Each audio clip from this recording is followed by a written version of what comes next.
Hello மக்களே, welcome back to our channel. So this is Sindhu.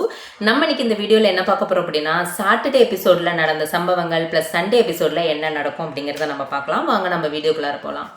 So first வந்துட்டு நம்ம Saturday எபிசோடில் VJS sir வந்துட்டு சாண்ட்ரா அண்ட் திவ்யாவை வந்து கொஸ்டின்ஸ் வந்துட்டு கேட்குறாங்க. அதாவது எடுத்தோடனே விஜேஎஸ் சார் வந்துட்டு பாராட்டுற மாதிரி பாராட்டி சாண்ட்ராவையும் திவ்யாவையும் ரொம்ப பயங்கரமாக ரோஸ்ட் பண்ணிட்டாருன்னு தான் நம்ம சொல்லலாம். எல்லாம் சரிதாங்க சார். நீங்கள் ஏங்க சார் விக்ரமையும் ரோஸ்ட் பண்ண மாட்டேங்கிறீங்க? எனக்கு அதுதான் புரிய மாட்டேங்குது. என்னன்னா விக்ரம் வந்துட்டு அவ்வளோ மார்க்கிங் பண்ணுற, அப்படி பார்வதியாக இருக்கட்டும், இல்லை வந்துட்டு சாண்ட்ராவையாக இருக்கட்டும், திவ்யாவையாக இருக்கட்டும், அவ்வளோ மார்க்கிங் பண்ணுற அப்படி. அதாவது ஒரு சர்க்காஸ்டிக்காக, அதாவது ஒரு காமெடி மாதிரி வந்துட்டு ஒரு சொல்லுவாங்க. அது வந்து உள்ள குத்தும் மனசுக்குள்ளார. அது உங்களுக்கு புரியுதா இல்லையான்னு எனக்கு தெரியல. சும்மா சத்தம் போட்டு பேசினா அந்த பொண்ணாக இருக்கட்டும் பையனாக இருக்கட்டும் தப்பு. அதுவே சர்க்காஸ்டிக்காக நக்கல் அடிச்சுட்டு, அதாவது நம்மளை புண்படுத்திட்டு அப்படி இருந்தாங்கன்னா நீங்கள் ஏங்க சார் அதெல்லாம் கேட்க மாட்டேங்கிறீங்க? கொஸ்டின் இதுதான். நீங்கள் கேட்டது எல்லாமே கரெக்டு. நீங்கள் ரோஸ்ட் பண்ணுன்னு பண்ணிட்டீங்கப்பா. யாரை? திவ்யாவையும் சாண்ட்ராவையும். அது சூப்பர். நீங்கள் ரோஸ்ட் பண்ணிட்டீங்க, ஓகே. அது பிக் பாஸ் கொடுத்த வேலையை வந்துட்டு செய்யலை, அதனால நீங்கள் ரோஸ்ட் பண்ணிட்டீங்க. பட் விக்ரமை ஏங்க சார் நீங்கள் கேட்க மாட்டேங்கிறீங்க? ஒன்றும் இல்லை, அந்த சோப்பு மாப்பு டாஸ்கில் வீக்லி ஏங்க சார் கிச்சனில் எவ்வளோ வேலை இருக்கும் தெரியுமா? இதில் என்டர்டைன்மெண்ட் வேற பண்ணணுமா? கிச்சனில் வேலை செய்கிறதே பெருசுங்க சார். நாங்கள்லாம் வந்துட்டு டெய்லி வந்துட்டு கிச்சனில் வந்துட்டு ஒரு என்ன சொல்கிறது, கிச்சனில் வந்துட்டு நம்ம வேலை செஞ்சுட்டு மறுபடியும் வந்துட்டு நம்ம வந்துட்டு வெசல் வாஷ் பண்ணிட்டு, இது எவ்வளோ பெரிய கஷ்டம் தெரியுமா? வீடு வலிக்கிறது, கூட்டுறது, பாத்ரூம் கிளீனிங், இதெல்லாம் ரொம்ப ஈஸிங்க சார். நீங்கள் வந்துட்டு அடுப்பில் நின்று வெந்தாத்தானே தெரியும் அந்த கஷ்டம்.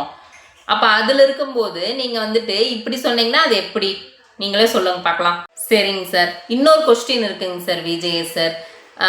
சரி, தப்பு வந்துட்டு 2 பேரும் தாங்க சார் செஞ்சாங்க, சாண்ட்ரா அண்டு திவ்யா. நீங்கள் என்ன சாண்ட்ரா மேலே தப்பே இல்லாத மாதிரியும் எல்லா தப்பும் திவ்யா மேலே தான் இருக்கிற மாதிரியும் நீங்கள் வந்து போர்ட்ரே பண்ணீங்களே, அது என்ன ரீசனுங்க சார்? எனக்கு ரொம்ப நேரம் எனக்கு புரியலை. என்னடா அது வம்பா இருக்கு அப்படின்னு சொல்லிட்டு நீங்கள் நல்லா யோசிச்சு பாருங்க மக்களே. இவர் என்ன பண்ணுறாருன்னா, சாண்ட்ரா மேலே எந்த தப்பும் இல்லையா, திவ்யா வந்து கேம் பிளே பண்ணுறாங்களாமா சாண்ட்ரா மேலே. அதாவது திவ்யாவுக்கு நல்லாவே தெரியுமாமா, பிக் பாஸ் கொடுத்த டாஸ்க் வந்து செய்யலினா இந்த மாதிரி பிரச்சனை வரும், ஃபியூச்சராக கான்சிக்வன்சஸ் நம்ம ஃபேஸ் பண்ணணும் அப்படின்னு தெரிஞ்சுக்கிட்டு திவ்யா வந்து அங்கே ஒரு கேம் ஸ்ட்ராட்டஜி யோசிச்சு சாண்ட்ரா கிட்ட வந்துட்டு இந்த மாதிரி சாண்ட்ரா மேலே ப்ளே பண்ணியிருக்காங்களாமா. ஏன்னா திவ்யாவுக்கு உடம்பு சரியில்லைன்னு போய் உட்காந்துக்கலாம் அப்படிங்கிறத வந்துட்டு திவ்யா பிளான் பண்ணதை விஜய் சார் சொல்கிறாரு. என்னமோ உள்ளே இருந்து பார்த்த மாதிரி. எனக்கு ஒன்றுமே புரிய மாட்டேங்குது. அப்படியே எனக்கு ஒரு ஷாக். சரிங்களாங்க விஜய் சார்? சரிங்க சார், 2 பேர்த்துக்கிட்டையும் நீங்கள் பேசிகிட்டு இருக்கீங்க. இடையில ஏங்க சார் பார்வதி வந்துட்டு அவங்க எதுவுமே பண்ணலையாங்க சார்? ஏங்க சார் ஏதாவது பேசினாலும் கொத்தம், பார்வதி பேசலினாலும் கொத்தம், அந்த பொண்ணு பாட்டுக்கு நடுவில் உட்காந்துக்கிட்டு இருக்கு. ஏங்க சார் அப்படி இருக்கிறப்போ நீங்கள் வந்துட்டு அந்த பொண்ணை மகுடி ஊதுறாது நடிக்கிறா, நீங்கள் தான் சொல்கிறீங்க. நீங்கள் ரொம்ப நடிக்கிற பார்வதி, நீங்கள் ரொம்ப நடிக்கிறீங்க பார்வதி, அது நான் வந்துட்டு வீட்டில் இருக்கிறவங்களுக்கு நாங்கள் சொல்கிறோம், ஆனால் அவங்களுக்கு தான் புரிய மாட்டேங்குது அப்படின்னு நீங்கள் சொல்கிறீங்க. எனக்கு ஒன்றும் புரிய மாட்டேங்குது விஜய் சார்.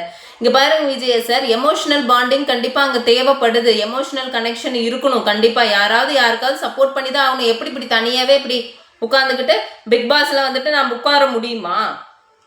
ஒன்றுமே பண்ண முடியாது. இப்போ நான் ஒரு வீடு இருக்குது, ஒரு வீட்டில் 2 பேர்த்துக்கிட்ட பகை, இன்னொரு 2 பேருமாவது நம்மளுக்கு வந்து சப்போர்ட்டுக்காக இருந்தால் பரவாயில்ல. அது எப்படி 4 பேர்த்திட்டையும் பகையாக இருந்துட்டு அந்த வீட்டுக்குள்ளார ஃபஸ்ட்டு இருக்க முடியுமா? பார்வதி பண்ணதில் என்ன தப்பு இருக்குது? எனக்கு ஒன்றுமே புரியல. சரி, இடையில வந்துட்டு இந்த மகுடி ஊதுறாங்கிறீங்க, பார்வதி தான் வந்துட்டு கோல் மூட்டி விட்டான்னு சொல்கிறீங்க, போர்ட்ரே பண்ணுறீங்க, ப்ரொஜெக்ட் பண்ணுறீங்க, அப்படி பண்ணீங்க. அப்புறம் மறுபடியும் நடிக்கிற பார்வதி அப்படின்னு சொல்கிறீங்க. அப்புறம் புரிய மாட்டேங்குது, இதுக்கு என்னன்னே எனக்கு புரிய மாட்டேங்குது. ஓகேங்களா? ஐயோ சாமி, நாங்கள் பார்க்குறவங்க நாங்கள் யாருன்னே நாங்களாம் என்ன நினச்சிட்டு இருக்கோம்னா, இது வந்துட்டு உண்மையாக வந்துட்டு அவங்களோட மனசில் இருக்கிறதெல்லாம் வெளிப்படுத்துகிறாங்க, இது உண்மையான ஷோ அப்படின்னு நினச்சிட்டு இருக்கிறாங்க. பார்க்குறப்ப எனக்கு ஒருவேளை இது ஸ்கிரிப்டடாக இருக்குமோ அப்படின்னு தோணுதுங்க விஜய் சார். நீங்கள் பண்ணுறத பார்த்தா எனக்கு அப்படி தான் தோணுது. நெக்ஸ்ட்டு, கனிக்கும் சாண்ட்ராக்கும் பிரச்சனை வந்தது பார்த்தீங்களா? நீங்கள் கனியை வந்துட்டு எதுவுமே கேட்கலையேங்க சார். இந்த எபிசோடில் எதுவும் கேட்கல. அதாவது அந்த கிச்சன் டீமில் வீக்லி டாஸ்க் அப்போ எல்லாரும் சேர்ந்து குரூப்பாக சேர்ந்து கிச்சன் டீமில் இருக்கிறவங்களா ஒரு பிளான் பண்ணியிருப்பாங்க.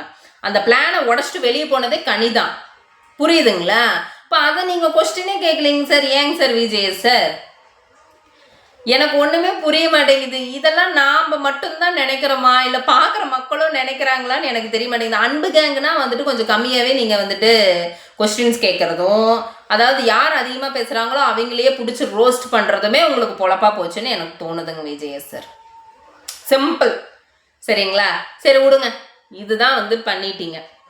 நெக்ஸ்ட்டு பிரஜினிக்கிட்ட வருவோம். பிரஜினிக்கிட்ட நீங்கள் கேட்டதெல்லாம் கரெக்டுங்க சார், அதுக்கு பெரிய அப்ளாஸுங்க சார். நீங்கள் பயங்கரமாக கேட்டுட்டீங்க, பயங்கரமாக வந்துட்டு அவரும் வந்துட்டு திருப்பி பேசிட்டாரு. That is completely fine sir. ஆனால் வந்துட்டு நீங்கள் வந்துட்டு இந்த பெரிய ட்ராமா மாதிரி போட்டிங்களேங்க சார். என்னமோ உங்களுக்கும் பிரஜினுக்கும் சண்டை வர்ற மாதிரியும், வாக்குவாதங்கள் வர மாதிரியும், சேரை தூக்கி வீசுறதும், அப்படியே பறக்குது சேரு. நீங்கள் கோட்டை கழட்டிட்டு நாளைக்கு வந்து பார்க்குறோம் அப்படின்னு சொல்கிறது, இது வந்து எனக்கு என்னமோ எக்ஸாச்சுரேஷனாக இருக்குங்க சார் விஜய் சார். இது என்னமோ என்னால் நம்பவே முடியல நீங்கள் பண்ணுறது. நான் என்ன சொல்கிறேன்னா, எப்பவும் போல் எல்லாத்துக்கும் ரோஸ்ட் கொடுத்துட்டு கம்முன்னு உட்கார வச்சுருங்க. இது வந்து எனக்கு என்னமோ ஒரு பின்னாடி வந்துட்டு யாரோ உங்களுக்கு கேம் ப்ளே பண்ணி வச்ச மாதிரியும், இல்லை வந்துட்டு இதுதான் ஸ்கிரிப்ட், நீ இப்படி தான் பண்ணணுங்கிற மாதிரி எனக்கு தோணுச்சுங்க விஜய் சார். ஸோ மக்களே, உங்களுக்கும் அதே மாதிரி தோணுச்சுன்னா எனக்கு கமெண்ட் செக்ஷனில் வந்துட்டு கமெண்ட் பண்ணுங்கள். ஸோ நெக்ஸ்ட்டு எஃப்ஜேஓ பற்றி பிரஜன் பேசினது ரொம்ப தப்பு. அதாவது எஃப்ஜே பற்றி பேசியிருக்கலாம், பட் அவங்க ஃபேமிலி பற்றி பேசினது ரொம்ப ரொம்ப தப்புங்க சார். அதை நீங்கள் வன்மையாக கண்டிச்சிங்க. அதுக்காக உங்களுக்காக நாங்கள் வந்துட்டு பிக் ப்ளஸ் தான் கொடுப்போம் கண்டிப்பாக. அது ரொம்ப தப்பான விஷயம், நீங்கள் கரெக்டாக கண்டிச்சிட்டிங்க சார். அப்புறங்க சார், இது வந்துட்டு சாட்டர்டே எபிசோடில் முடிஞ்சுது. நெக்ஸ்ட் மக்களே, சண்டே எபிசோடில் வந்துட்டு 3 ப்ரொமோஸ் ரிலீஸ் பண்ணியிருக்காங்க. ஸோ அதில் வந்துட்டு இந்த மாதிரி 50 நாள் இவன் எப்பட்றா வந்தான் அப்படிங்கிற மாதிரி வந்துட்டு ஒரு கொஸ்டின் கேட்குறாங்க நம்ம கண்டஸ்டன்ஸ்ட்டா. ஒவ்வொருத்தரும் ஒவ்வொரு மாதிரி சொல்கிறாங்க. நம்ம உத்தமி அரோரா அவங்க எந்திரிச்சு ரம்யாவை பார்த்துட்டு இவங்க எப்படி 50 நாள் வந்தாங்கன்னு எனக்கு தெரியலை அப்படின்னாங்க. எனக்கு பார்த்தோன்னே இரிட்டேட் ஆயிடுச்சு.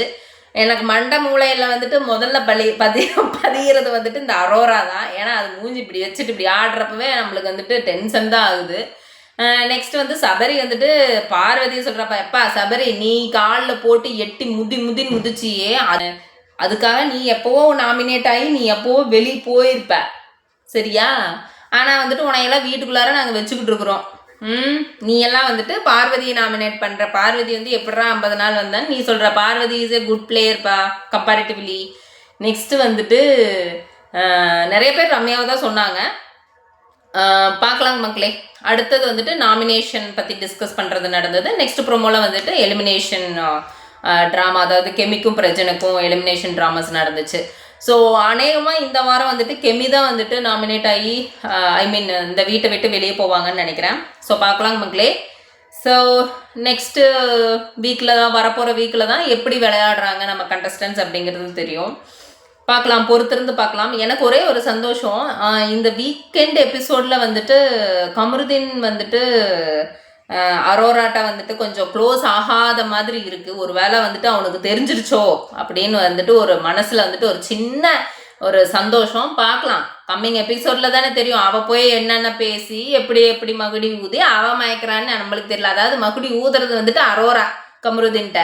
நம்ம விஜேஎஸ் என்னங்கிறாரு, நீங்கள் தான் மகுடி ஊதுறீங்க, கோல் மூட்டுறீங்க அப்படின்னு பார்வதி சொல்கிறார். சார் பார்வதி டைரெக்டாக பேசுகிறாங்க சார். சார் உங்களுக்கு தெரியுதா இல்லையான்னு எனக்கு தெரியலிங்க சார். நீங்கள் எதாக இருந்தாலும் டைரெக்டாக வந்துட்டு டிவி ஷோவை பார்த்துட்டு அதுக்கப்புறம் பேசுங்க சார் விஜேஎஸ். ஓகே, பார்க்கலாங்க மக்களே. ஸோ எனக்கு தெரிஞ்சு இதெல்லாம் கொஸ்டின்ஸ் வந்துட்டு நம்ம விஜேஎஸ்ட்டை வந்துட்டு ஷூட் அவுட் பண்ணணும்னு எனக்கு தோணுச்சு. ஸோ உங்களுக்கும் இதே மாதிரி தோணுச்சு அப்படின்னா ஸோ கமெண்ட் செக்ஷனில் கமெண்ட் பண்ணுங்கள். So until then, this is Sindhu bye, take care all. So next வீடியோவில் சந்திப்போம். பாய்.